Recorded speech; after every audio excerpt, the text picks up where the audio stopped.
Assalamualaikum warahmatullahi wabarakatuh. Saya Tania Prestiawati dan teman saya bernama Tria Afsari Retnawati. Di sini kami akan menjelaskan tentang e-government. Sebelum membahas tentang e-government, saya akan menjelaskan tentang good governance. Apa sih good governance? Good governance adalah beberapa praktek yang dikategorikan sebagai cara pemerintahan yang paling efisien ataupun efektif dalam manajemen situasi dan agensi negara. Nah, apa itu e-government? E-government itu merupakan penggunaan teknologi informasi dan komunikasi seperti internet untuk meningkatkan sebuah kinerja dari proses pemerintahan.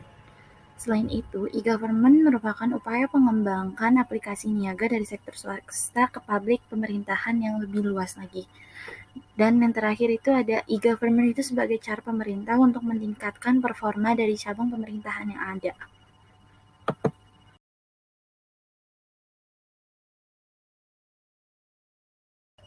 Ada 4 pilar utama yang dimiliki oleh e-government. Yang pertama itu aktor, yang kedua proses, yang ketiga teknologi, dan yang keempat itu resources.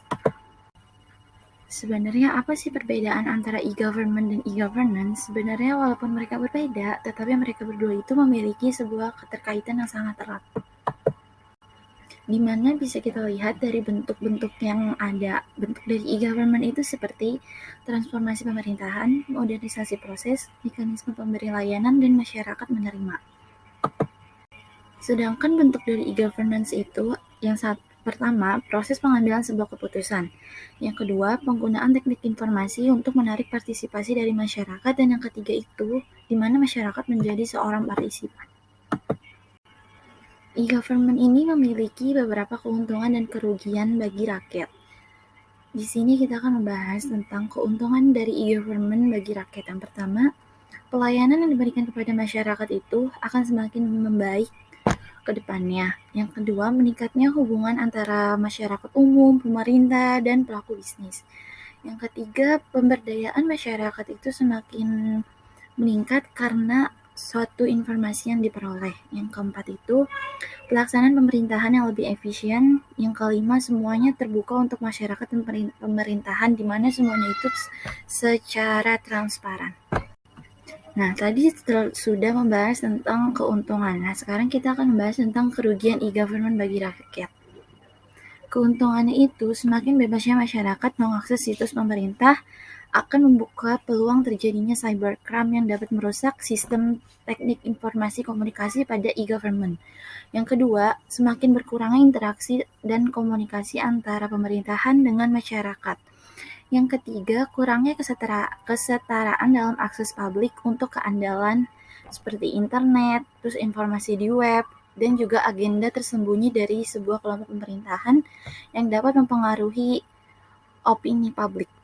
Yang keempat, pelayanan yang diberikan situs pemerintah belum ditunjang oleh sistem manajemen dan proses kerja yang efektif.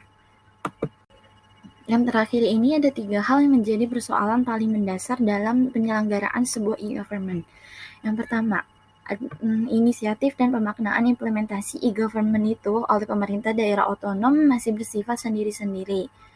Yang kedua, implementasi situs web daerah tersebut belum didukung oleh sistem manajemen dan proses kerja yang efektif karena kurangnya kesiapan peraturan, prosedur, dan juga keterbatasan dari sumber daya manusia.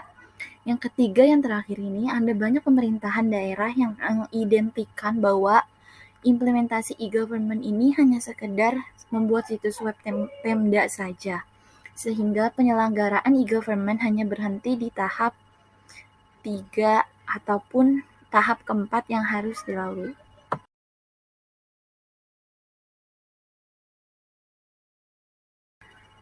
Terima kasih.